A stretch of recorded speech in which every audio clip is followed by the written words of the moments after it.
아니 그러니까 이게 이런 포괄적 차별금지법이 주는 어떤 이익은 있는 것 같아요. 유익은 뭐냐면 지금 말씀하신 것처럼 그 평등에 대해서 좀 더 면밀하고 세밀하게 좀 생각해 보는 전에 그냥 이렇게 그 관습이나 전통이나 우리가 내재하고 있는 인식을 가지고 우리가 대우를 했다라고 하면 지금 같은 경우에는 포괄적 차별금지법이 대두되면서 이제 고용의 문제라든지 교육, 재화, 뭐 시설 이런 문제의 전반적인 문제에 있어서 내가 한번 이건 어떻게 되는 거지 하고 평등에 대해서 좀 민감하게 그렇게 생각해 볼 수 있는 거는 그건 나쁘지 않은 것 같아요. 그게 실제로 이제 영국에서 보면은 그 영국이 그 법이 통과되고 나서요.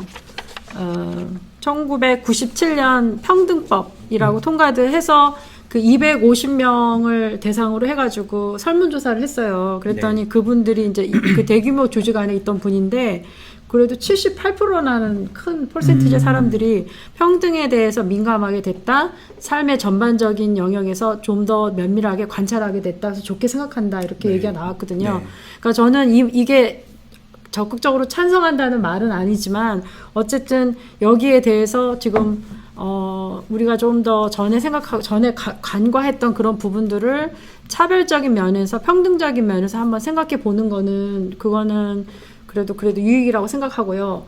동시에 또 안 좋은 거는 정말 이렇게 어떤 말의 표현의 자유 이런 것들이 굉장히 제재받고 그 선을 어디다 둘 것인가를 좀 생각해 봐야 될 것 같아요. 그러니까 그런 부분들 또한 또 이 포괄적 차별금지법의 이 법이 통과가 되면 이 해석 자체가 굉장히 애매한 혼란스러운 그런 부분들이 있기 때문에 이런 부분에서 우리가 좀 더 지혜롭게 어떻게 가야 되는가 구체적인 예들을 성도들과 함께 그러니까 성도들의 삶 속에서 일어날 수 있는 대두될 수 있는 그런 문제들을 가지고 같이 머리를 조아려서 이런 경우에 이렇게 하는 게 참 지혜롭다 이렇게 가이드라인을 줄 수 있으면 좋을 것 같아요. 저는 그 케빈 아까 전도사님 말씀하신 대로 어떤 소송에 그런 문제가 있었지만 실제적으로 설교자가 설교를 하는 부분에 있어서는 그렇게 제약을 받지 않는 부분이 된다. 될 수도 있다.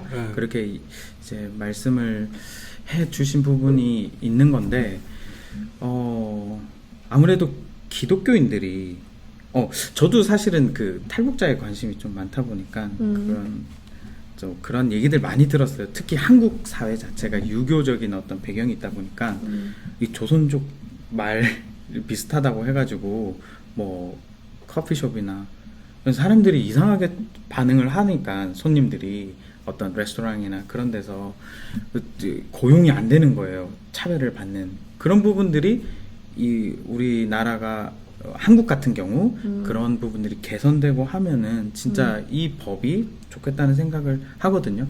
그럼에도 불구하고 기독교에서 이제 우려를 하는 부분은 아무래도 이제 동성애를 에이즈와 같은 어떤 건강, 위생 그런 것과 결부해서 그런 거라든지 아니면은 사회나 가정 안으로 그 동성애 성의 어떤 정체성에 관한 혼란한 부분들이 가정에 들어와서 결국은 가정이 망가지고 또한 하나님이 싫어하신다라고 하는 그런 죄에 해당하는 부분들을 너무 이 법이 이렇게 좀 자유롭게 만들어주는 부분이 아닌가 그런 부분을 좀 우려를 많이 하는 것 같거든요. 그래서 특별히 팩트 체크가 좀 필요한 부분들이 아무래도 이런 포괄적인 차별금지법 자체가 동성애를 통한 사회 전반적으로 그런 성의 어떤 정체성을 혼란하게 만들고 이게 그러니까 연결이 되어 있어요. 그죠? 동성애 쪽 어쩔 수가 없어요. 네, 차별법 이런 것들이 지금 다 링크돼 있어가지고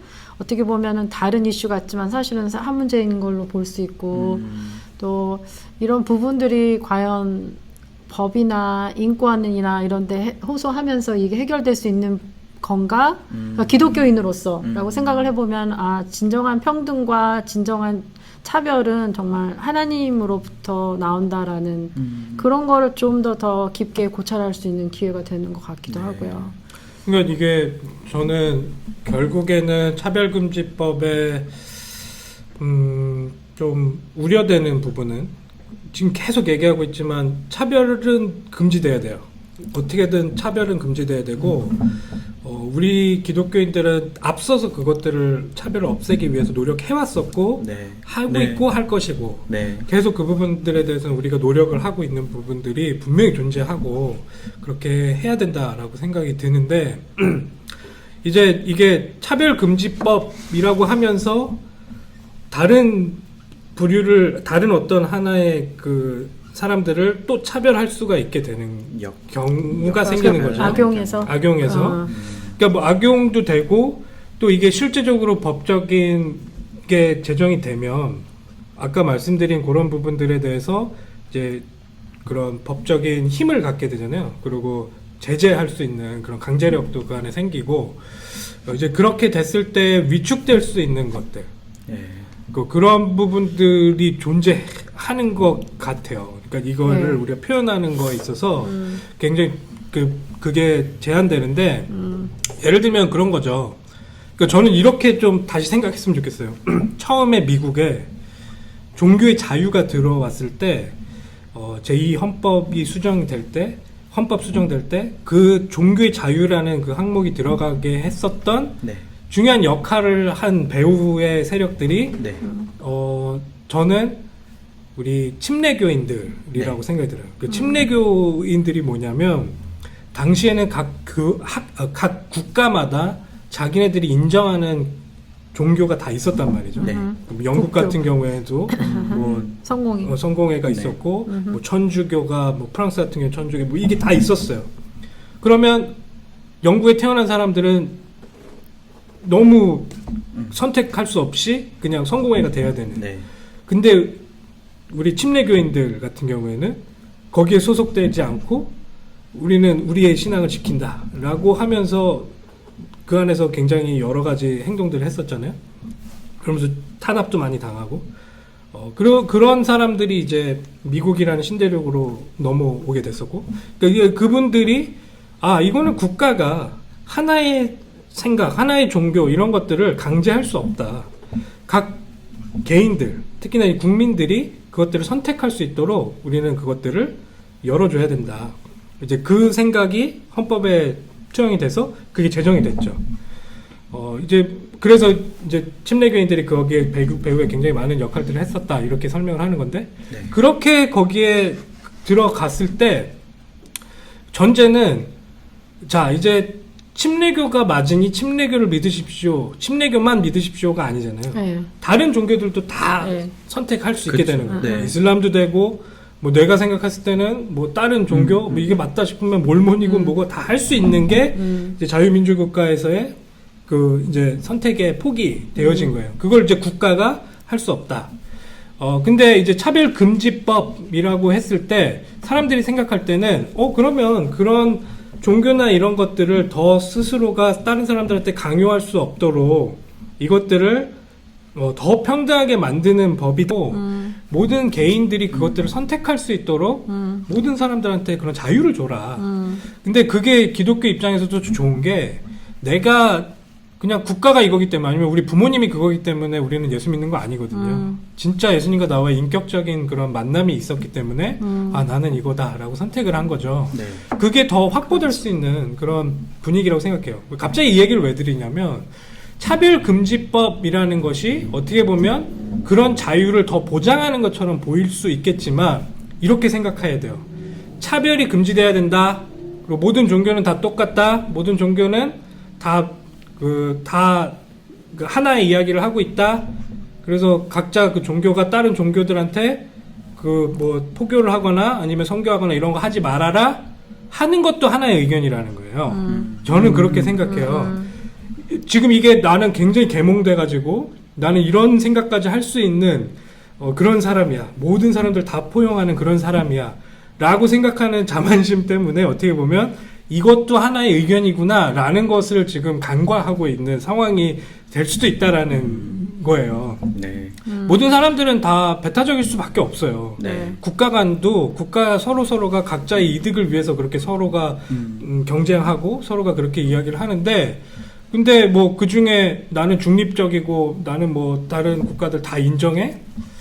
뭐 그런 것도 없을 뿐더러 그것도 하나의 그런 생각이고 하나의 의견이란 말이죠. 지금 이 차별금지법이라는 이것을 이야기하고 있고 이것에 지금 굉장한 것들을 계속 사람들한테 이렇게 밀어 넣으려고 하는 그런 시도들 안에서는 좀 스스로들도 이것도 하나의 의견일 수 있겠구나.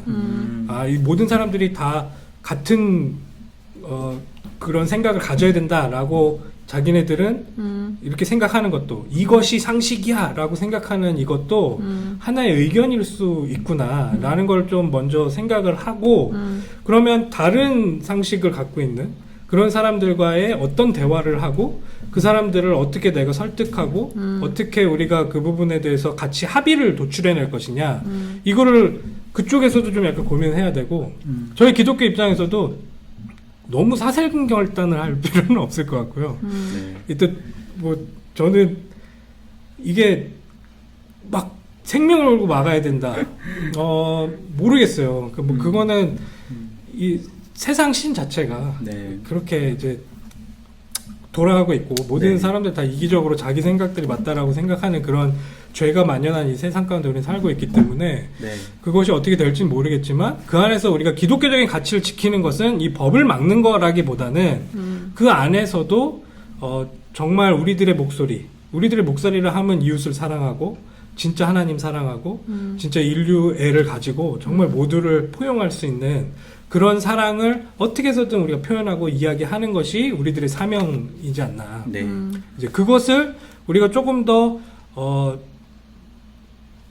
팩트에 기반해서 그리고 네. 우리가 조금 더 진짜 그런 겸손의 자세로 낮아짐의 자세로 그 사람들과 계속 대화할 수 있도록 우리를 계속 이렇게 만들어야 되지 않나? 네. 예. 아까 전에 진짜 초반부에 이제 케빈 전도사님이 이제 인식에 대한 중요한 말씀을 하셨는데 저희는 사실 지금 법안이라고 하는 여기에 포커스 되어 가지고 저희들이 지금 토론도 하고 또 어떤 대형교회 목사님들은 목소리 핏대내면서 이거를 좀 과장해서 또 설명하기도 하고 하시는 부분이 되는데 사실은 전도사님 말씀하신 대로 인식이 먼저 되는 것이 전제되었다면 어땠을까? 뭐 예를 들면 교회 내에서도 소외된 분들을 먼저 인식하는 거, 동성애자들 어떤 차별받는 것에 대한 부분들을 먼저 인식하는 그런 풍토가 아니면은 그런 상황들이 일반 사람들한테 내지 그런 소수 분들의 차별 받았다라고 생각하는 그런 분들에게 먼저 느껴졌다면 이걸 법안까지 냈을까? 그쵸. 발의할 맞아요. 그런 부분이 좀 아쉬운 부분이 돼요. 네. 그래서 사실 진짜 어떻게 보면은 기독교 안에 의외로 해외 선교라든지 밖에 어떤 소외된 분들, 좀 가난한 분들 찾아다니는 건 많지만 실질적으로 우리 이웃에 있는 분들을 정말 정작 그런 분들이 갑자기 뭐 교회 안에 들어와서 뭐 어떻게 하거나 하면은 벌써 이미 그냥 뭐라고 해야 될까요? 차별하는 것 같이 보이기도 하고 뭔가를 보호하려고 하고 의심 갖기도 하고 그런 것 같거든요. 맞아요. 저희 기독교 안에서 그런 부분들에 대해서 좀 고민할 필요가 많이 있는 것 같아요. 네. 그렇게 아까 저는 요즘 들어서 그런 생각을 많이 해요. 되게 우리가 신앙생활하면서 우리가 구원받고 우리가 하나님 품으로 들어가고 한 게 너무 신비스럽잖아요. 네. 그러면 이 구원과 이런 것들을 굉장히 신비스러운 것으로 계속 받아들이면서 이거를 그 영적인 부분과 신비스러운 부분 이것이 계속 강조가 될 수 있어요. 그러면서 우리가 구원받고 내가 지금 하나님 앞에서 하는 모든 행위들을 굉장히 뭔가 구별된 거룩하다는 말이 그런 건데 이제 구별된 것으로 계속 하려고 생각을 하다 보니까 이거를 지금 세상에서 말하고 있는 것들과 이걸 계속 분리시키려는 그런 생각들이 점점 강해져요. 뭐 이건 어쩔 수 없어요. 이게 신비스러운 영역이 그 안에 있기 때문에 우리도 그걸 계속 느끼잖아요. 네. 이걸 어떻게 말로 설명해요? 우리가 구원받고 이런 게. 그러니까 그걸 계속 좀 영적인 거, 뭔가 우리가 지금 세상적으로는 생각하지 못하는 그런 특이한 것, 이런 것으로 계속 만들어 놓는데, 저는 근래 많은 생각을 하는 것 중에 진짜 신비하고 진짜 영적인 게 뭐냐라고 했을 때 내 마음이 바뀌어가지고 하나님 사랑하면서 이웃을 사랑할 수 있는 게 진짜 신비한 거 아닌가? 그런 우리의 변화를 지금 예수님께서 우리들한테 요구하셨고 그걸 보여주시기 위해서 십자가에서 죽기까지 낮아지셨다. 네. 근데 하나님은 그 낮아진 거를 완전 높이면서 이 모습이 정말 영적이고 신비적인 거야 라고 설명을 했다라는 게 성경의 내용이다라는 게 요즘 깨달아져서 내가 정말 이 미워할 수밖에 없는 이 원수를 사랑할 수 있는 이 마음이 얼마나 신비스러운 일인가. 이건 내 능력으로 할 수 없거든요. 이 지금 성경에서 말하고 있는 사랑이라는 거는 죽는 사랑을 이야기하거든요. 내가 이 사람 때문에 죽겠어. 내가 이 사람 때문에 내 목숨을 내놓겠어. 이거는 세상에서 말하지 않는 그런 사랑이에요. 이건 세상에서 말하지 않는 겸손이고, 근데 그게 가능할 수 있도록 우리들에게 성령님 주셔서 하나님께서 하시겠다. 네. 이것처럼 신비하고 영적인 일이 어디 있겠냐는 거예요. 맞아요. 저는 그런 부분으로 우리가 좀 생각을 하다 보면 정의, 사랑 이런 것들이 성경 안에서 계속 우리들 안에서 정말 해석이 되고 정말 그것들이 삶 가운데서 드러날 수 있는 그 일을 위해 우리를 계속 내어드리는 네. 그런 차원으로 한 발 한 발 신앙생활을 해가는 모습들이 나타나지 않을까. 네. 그 차별에 대한 것도 그 사람이 극률해지고 불쌍해지고 사랑스러우면 받아들이거든요. 네. 근데 그건 우리 힘으로 안 되잖아요. 네. 그래서 예수님 십자가 지셨다고 얘기하시는 거잖아요. 네. 우리가 계속 그 예수님 따라가면서 그 사람 받아들이는 거죠. 예수님이 한 번은 종교 지도자들한테 이런 얘기 하셨잖아요. 그 사람들이 제일 혐오하는 사람들이 사마리아인들이었거든요. 그냥 일반 이방인들보다 더 경멸했어요. 왜냐하면 섞였거든요. 피들이. 그러니까 그 사람 너무 경멸하는데 어떤 한 비유를 얘기하시면서 예수님이 어떤 사람이 강도를 맞아 쓰러져 있는 거예요. 근데 그 종교 지도자들은 자기 뭐 제사해야 되고 뭐 해야 되고 하니까 지나가는 거예요. 근데 그게 율법에 그렇게 써 있거든. 이렇게 다쳤거나 죽은 사람 만지면은 부정해지고 자기는 며칠 동안 아무것도 못 하니까 자기는 지금 그 영적인 거, 그 예배하러 지금 지나가야 된다라는 거예요. 그러니까 그 사람은 그 강도 들린 사람은 쳐다보도 안 보는 거예요. 근데 그 모습을 설명하시면서 갑자기 사마리아인이 등장해요. 네. 근데 그 사마리아인들은 그 종교 지도자들이 계속 손가락질했던 그 사람인데 그 사람이 가서 그 강도에 들인 사람을 받아주고 그 안전하게 해주고 그 사람을 보살펴주면서 그 사람이 더 치료될 수 있도록 모든 뒤처리까지 다 한단 말이죠. 예수님이 물어봐요. 누가 진짜 이웃이냐 그 사람의. 근데 저는 되게 뜨끔했거든요. 저도 주일날 예배 만약에 늦을까봐 우리 애들한테도 소리 지르고요. 주일 예배 막 드리러 가는데 누가 만약에 뭐 제 앞에서 뭐 차를 가로막고 있고 그러면 내가 지금 예배 드리러 가야 되는데 이렇게 한다. 아 이게 지금 내가 그런 종교적인 지도자 그 바리새인이구나. 아, 나 그 모습이 아닌데. 굉장히 많은 생각을 하게 됐는데, 네. 그러니까 저희가 차별금지법에 대해서 이야기할 때, 뭐, 물론 굉장히 합리적으로 우리가 팩트에 근거해서 우리의 그런 사랑에 대해서 이야기하는 부분들을 가로막지는 말아주세요 라고 설명을 할 수 있어요. 네. 그런 차별금지법 때문에 우리가 얘기하는 그런 사랑이나 우리가 얘기하는 그런 진리 그리고 뭐 죄에 대한 부분 이런 것들을 위축되게 하는 부분들이 있을 수 있으니 이제 이런 부분에 대해서 우리가 같이 그런 거 모두가 같이 얘기할 수 있도록 네. 우리가 서로 합의할 수 있는 그런 장들을 만들기 위해서는 이 차별금지법 안에 있는 그런 부분들은 좀 제고를 해주십시오 라고 설명을 할 수는 있지만 근본적으로 차별에 금지하는 것은 우리들의 근본 정신이잖아요. 그렇죠. 그래서 예전에 참 케빈 전도사님이 이게 동성애 부분이긴 하지만 그런 어떤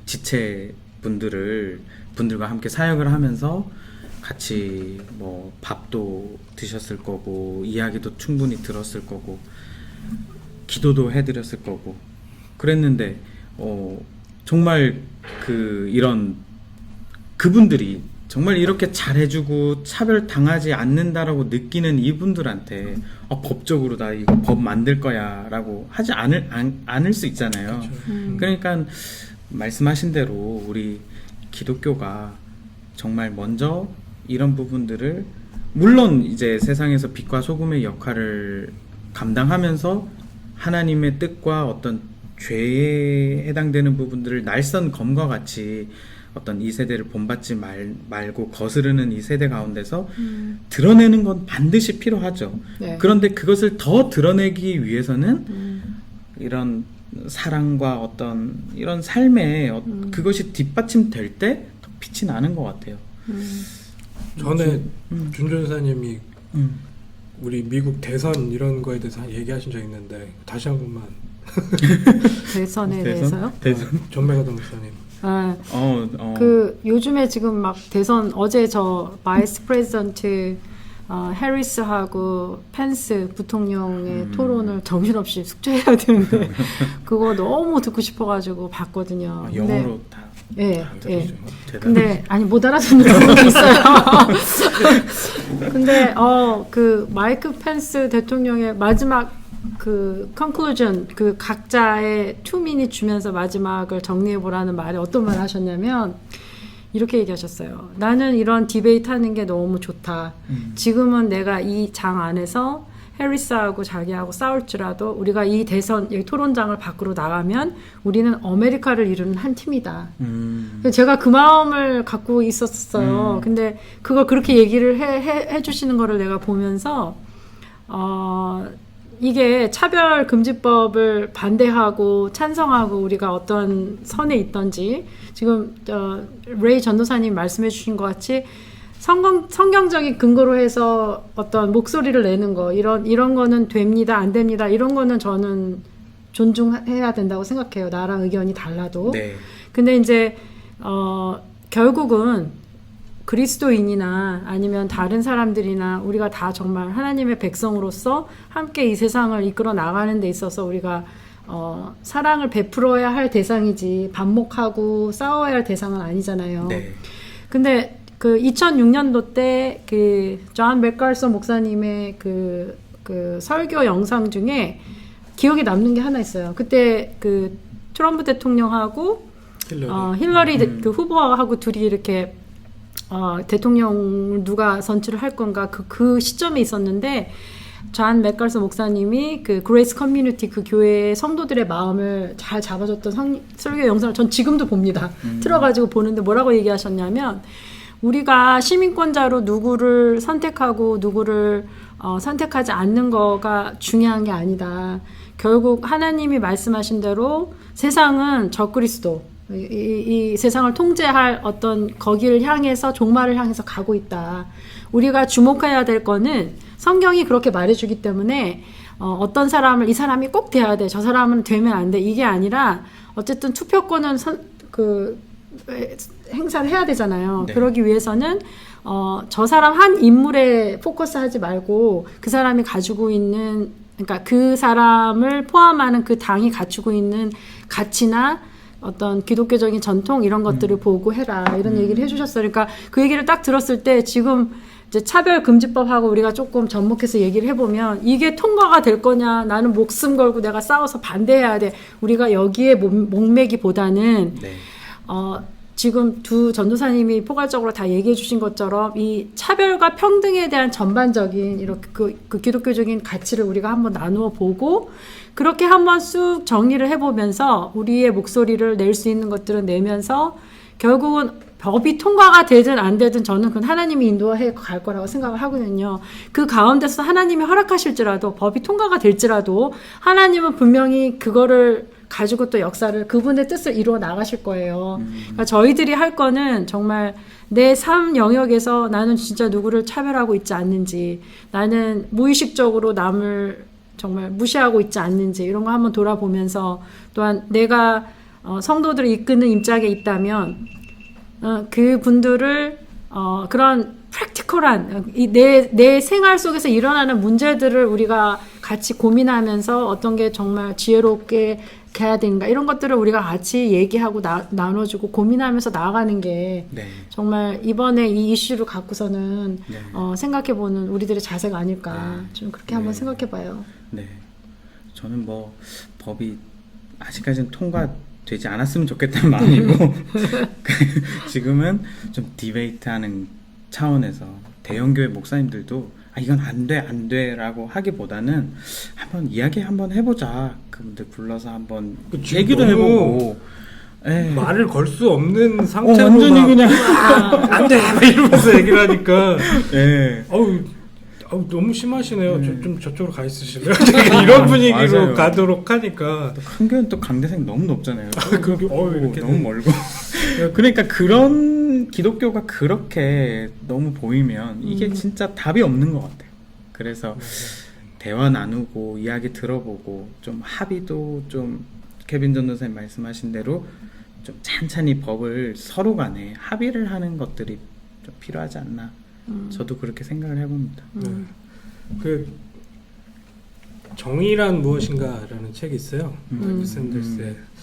거기에서도 이제 마지막 부분에 그러니까 그분은 그런 철학자로서 과연 진짜 정의가 뭐냐 이걸 질문을 하는데 각자 그런 우리가 생각하는 그런 사상들, 우리가 생각하는 그런 뭐 여러 가지 그런 그 체계들이 있을 거 아니에요. 그런 것들이 정말 모두를 다 아우르는 정의를 지금 설명해내지는 못한다.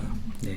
굉장히 딜레마적인 상황을 계속 이야기하면서 네. 너라면 여기서 어떻게 할래? 이런 걸 계속 물으면서 네. 이게 지금 우리는 알 수 없다. 그 부분에 대해서 이렇게 이야기를 하면서 마지막에 이거를 하나를 독단적으로 우리가 이건 정의야 하면서 그걸 밀어붙이지 말고 모든 종교계 그리고 모든 그런 사상계 모든 사람들이 계속 좀 대화했으면 좋겠다. 좀 이런 이야기를 하면서 좀 약간 마무리가 되거든요. 네. 그러니까 저희들 같은 경우에는 저희는 진리가 있죠. 네. 네. 저희는 저희가 생각하는 정의가 있고 네. 진리가 있는데 이제 그 부분이 최대한 저는 그게 가장 완벽하고 다 그렇게 돼야 된다고 생각은 해요. 네. 그렇지만 그것에 대해서 설명하고 그것에 대해서 설득하려는 작업들 또한 네. 저희들의 그런 역할이라고 예, 생각이 예. 들어요. 그래서 그걸 그냥 무조건적으로 이게 맞으니까 이렇게 해야 돼 하면서 중동의 그런 국가들처럼 하나의 맞아요. 국가의 모든 정치 시스템과 법적 체제를 그렇게 바꾸자 뭐 이런 차원이 아니고 네. 실제 이 사람들에게 스스로를 바라볼 수 있고 우리가 이렇게 이기적인 존재구나 라는 걸 깨달으면서 네. 진짜 우리가 함께 공유할 수 있는 그런 진리가 있으면 이렇게 더 안정적이고 훨씬 더 이 안에서 우리가 존중받고 더 안전해질 수 있구나 라는 것을 계속 우리는 우리 삶을 통해서도 보여주고 정말 설명을 통해서도 그 사람들에게 설득해 나가는 작업들이 네. 필요하고 네. 이제 그게 우리는 선교의 굉장히 중요한 부분이지 않나 네. 좀 그렇게 생각을 하고 있어서 네. 좀 계속 듣고 대화하고 그러면서 우리 것을 설명하고 하는 기회로 좀 계속 삼았으면 좋겠어요. 네. 네. 오늘도 참 이렇게 대화를 많이 나누면서 전 개인적으로 많이 배우기도 하고 또 나중에 이런 훈련들이 좀 습관적으로 되면 좀 듣는 연습이 잘 되리라 또 생각을 전 또 해보거든요. 네. 그래서 오늘도 참 유익한 시간이었던 것 같습니다. 네. 다음에 또 저희들 주제를 또 가지고 또 한번 또 귀한 시간을 또 가져봤으면 좋겠습니다. 오늘 너무 많이 수고하셨습니다. 네, 네, 감사합니다. 감사합니다. 감사합니다. 수고하셨습니다.